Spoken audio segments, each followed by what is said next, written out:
Salut à tous, on se retrouve aujourd'hui pour parler du Paris Saint-Germain ce samedi 28 juin. Et on commence les gars tout d'abord avec une triste info, on a appris la disparition du kiné du club. Donc c'est avec une profonde tristesse que nous avons appris le décès de Cédric Dupuis, donc kiné du club, bien sûr du PSG. Donc toujours souriant à l'écoute et profondément humain, Cédric est un professionnel aux mains en or, apprécié bien sûr de tous. Donc la famille du Paris Saint-Germain adresse ses pensées les plus sincères à ses proches et en ces moments bien sûr douloureux.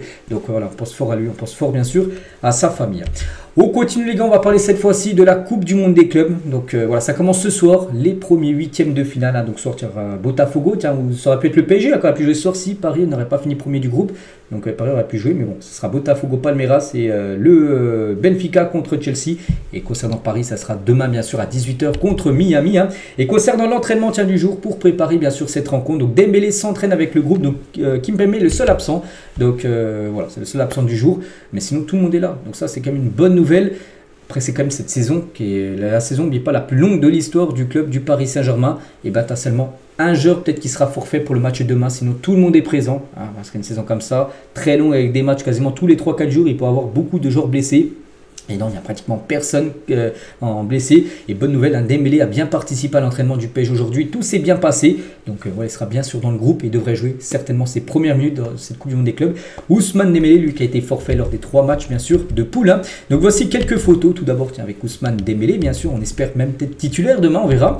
Vitinha, bien sûr, lui qui sera certainement titulaire demain contre Miami pour montrer à quelqu'un d'autre qu'il n'est pas mauvais. Voilà, c'est par rapport à Messi qui disait qu'il était mauvais en gros à l'époque quand les deux étaient ensemble.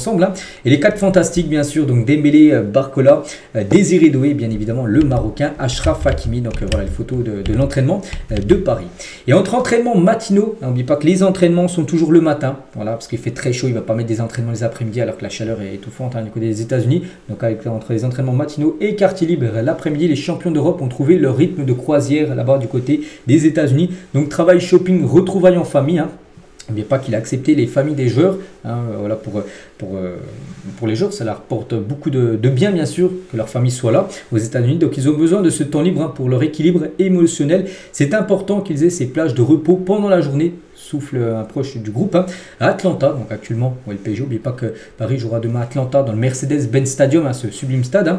Donc le cadre de vie était plus agréable et les conditions climatiques moins lourdes que du côté de Los Angeles. Il faisait très chaud à Los Angeles. Là, il fait un peu moins chaud à Atlanta.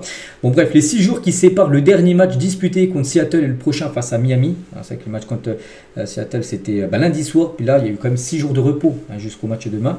Donc, ont été très appréciés parce que les joueurs ont pu souffler du point de vue de la récupération par les joueurs. Donc voilà, on espère demain avoir des joueurs frais pour cette rencontre contre Miami.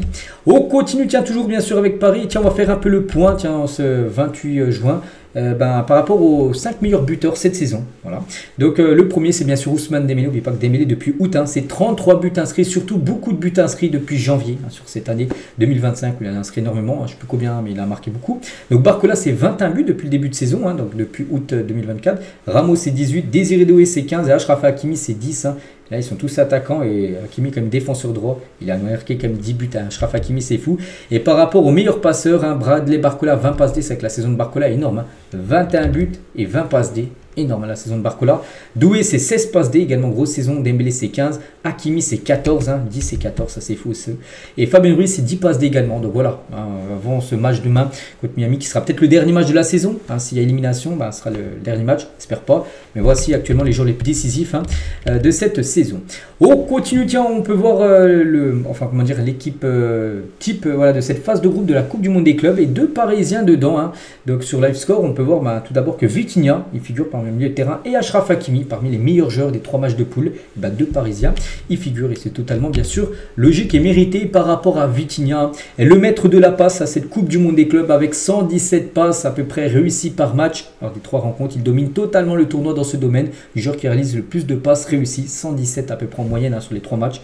C'est énorme, je ne sais pas si vous vous rendez compte les gars, 117, c'est une plaque tournante. Oui, des fois il y a des passes toutes simples, oui, des fois il peut enchaîner 2-3 passes en l'espace de 10 secondes avec un joueur qui est juste devant lui, mais des fois les gars, c'est des passes qui cassent des lignes, des passes qui amènent à une frappe, à un but juste après, donc voilà, bien sûr l'importance de Vitinha. Il faut ce joueur qui touche énormément de ballons et c'est bien Vitinha à Paris. Et Vitinha a réussi quand même 95% de ses passes tentées sous un pressing adverse à haute intensité lors de cette Coupe du Monde des clubs. Donc 162 sur 170 sur un pressing adverse, c'est-à-dire le joueur vient le presser, il a réussi sa passe. Parce que des fois, s'il n'y a pas de pressing, donc voilà, tu fais ta passe tranquillement. Donc là, quand même, il devait prendre une décision rapide. Il a réussi quasiment tout. Donc, pourcentage le plus élevé dans la compétition sur les joueurs qui ont réalisé au moins 50 passes minimum. Donc, il a loupé seulement 8 sur un pressing adverse. C'est quand même aussi une stat folle. Je ne sais pas si vous vous rendez compte de Vitinha. On continue les gars. On va parler maintenant de la future saison de Ligue 1. Et ça y est, je dis qu'hier, les calendriers sortir. On les connaît, les calendriers. Donc, ce qui nous intéresse, c'est le Paris Saint-Germain, bien sûr. Donc, voici tout d'abord le calendrier de la première journée de Ligue 1. Et le PSG sont les chercher tout en bas. Le Paris Saint-Germain, pour sa première rencontre, ira défier l'équipe de Nantes. Du côté de la Beaujoire. Et à noter que le PSG a demandé à la LFP de reporter cette première journée, parce que la première journée se jouera le 17 août, là dans un mois et demi à peu près. N'oubliez pas que les joueurs sont toujours pas en vacances. N'oubliez pas qu'il y a encore peut-être jusqu'au 13 juillet des matchs, si Paris va en finale, Coupe du Monde des clubs. Et c'est que la compète reprend dans un mois et demi. Il faut aussi faire une pré-saison avant. Puis il y a un match aussi contre Tottenham avant. Donc c'est fou comme cette saison. Bon bref, la Coupe du Monde des clubs qui s'achèvera le 13 juillet. En cas de finale, les Parisiens n'auront alors qu'un mois de vacances. La première journée de Ligue 1 est quant à elle programmée le week-end des 6 ou 7 août. Bon là c'est marqué quand même le 17. Donc c'est peut-être un peu mieux. Sachant aussi que le PSG doit jouer aussi la Super Coupe d'Europe. La Super Coupe d'Europe contre Tottenham le 13 août prochain. Donc c'est pour ça qu'ils ont demandé en gros de décaler cette première journée. Et du coup la LFP devrait refuser la demande de report de la première journée de Ligue 1 du PSG. Voilà. C'est-à-dire que les joueurs auront quand même quelques semaines de vacances, mais voilà, ce sera quand même très réduit et on espère que ça ira pour la saison prochaine, après cette saison qui a été bien sûr infernale. Et regardez le calendrier pour la nouvelle saison, match après match, donc je ne vais pas tout citer, mais par exemple les 3 premiers matchs, ce sera Nantes tout d'abord à l'extérieur. Premier match à domicile, ce sera la réception de Angers le 24 août prochain, et ensuite un déplacement à Toulouse. Donc par rapport au match intéressant, par exemple, Lens, 4e journée à domicile. Marseille sera à l'extérieur lors de la 5e journée, ce sera tout d'abord au Vélodrome. Voilà, donc ça se finira sur un déplacement Paris FC, la dernière journée le 16 mai prochain à l'extérieur. Voilà, donc les dates importantes, donc le dimanche 21 septembre au Vélodrome, mais pas que le 22 septembre, c'est la cérémonie du Ballon d'Or. Avec peut-être un Dembélé, les gars, pourquoi pas faire un gros match au Vélodrome la veille et le lendemain cérémonie du Ballon d'Or et gagne le Ballon d'Or. Ce serait incroyable. Donc le dimanche 8 février sera au Parc des Princes le match retour. Et concernant le Paris FC PSG, parce que c'est le derby, voilà. Donc le premier match, les 2 matchs auront lieu de toute façon lors de l'année 2026. Il n'y aura pas de match là sur, octobre, tout ça. Donc samedi 4 janvier, ça sera au Parc des Princes le match aller. Et le vendredi 16 mai, donc lors de la 34e et dernière journée, sera le déplacement au stade Jean-Bouin, le stade qui est juste à côté du Parc des Princes, à une cinquantaine de mètres. Donc, ce qui est peut-être bien, les gars, c'est que Paris, bon, j'espère qu'ils gagneront de nouveau encore la Ligue 1, ce qui est fort probable, surtout vu comment joue l'équipe. Et le PSG n'aura qu'à traverser la rue pour célébrer le titre au Parc des Princes. Peut-être qu'il y aura un événement, on ne sait pas, lors de la dernière journée, fin de saison, si bien sûr le titre est acquis. Ils joueront peut-être dans le stade Jean-Bouin et ils fêteront peut-être ce trophée avec les supporters du parc quelques minutes après, vu qu'il y aura seulement la rue à traverser. Si bien sûr Paris vient remporter le championnat, on ne sait pas. Mais bon, il y a quand même, on peut être optimiste bien sûr par rapport à la saison prochaine. On continue, on va parler mercato, on va parler d'Achraf Hakimi.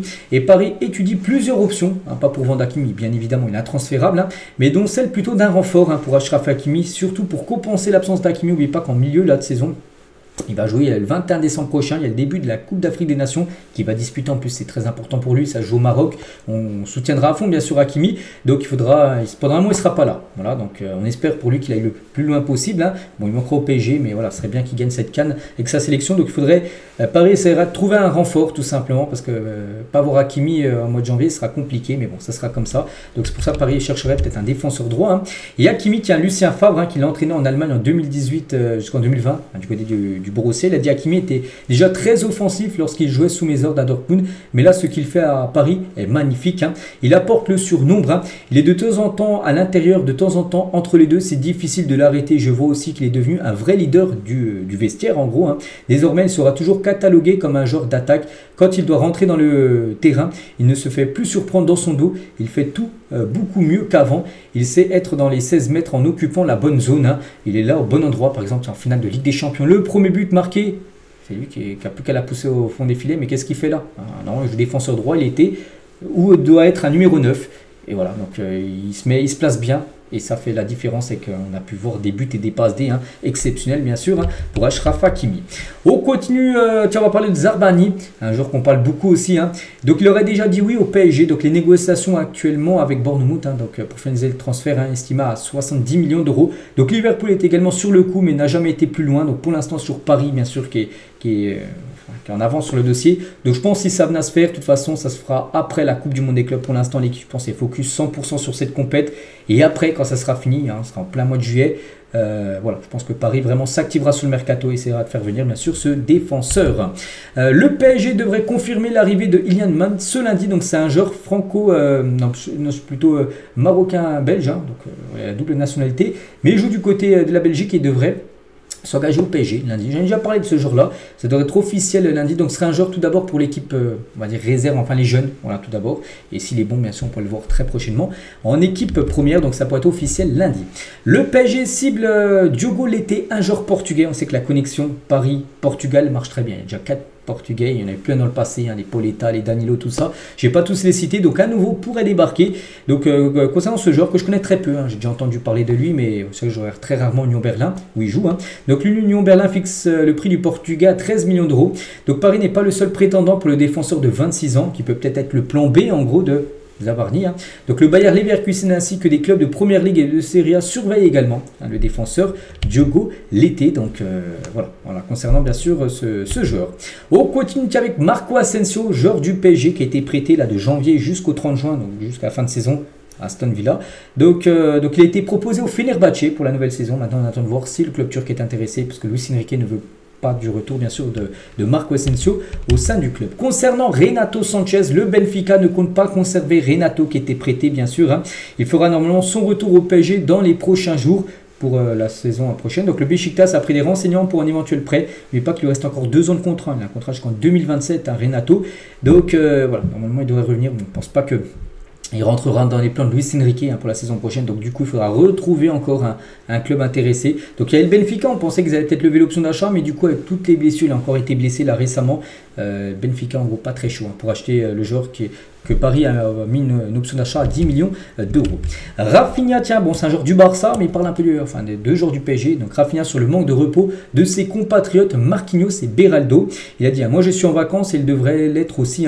Ils ont gagné la Ligue des Champions et ont eu à peine eu le temps de célébrer leur titre. Ils sont venus jouer en équipe nationale, ils sont partis dans la foulée pour disputer ce mondial des clubs. Ils n'ont pas arrêté. C'est vrai qu'on peut comprendre bien sûr Rafinha. Bon, lui il ne joue pas la compète vu que le Barça n'a pas été qualifié, mais il dit en gros que Marquinhos et Beraldo, ils enchaînent.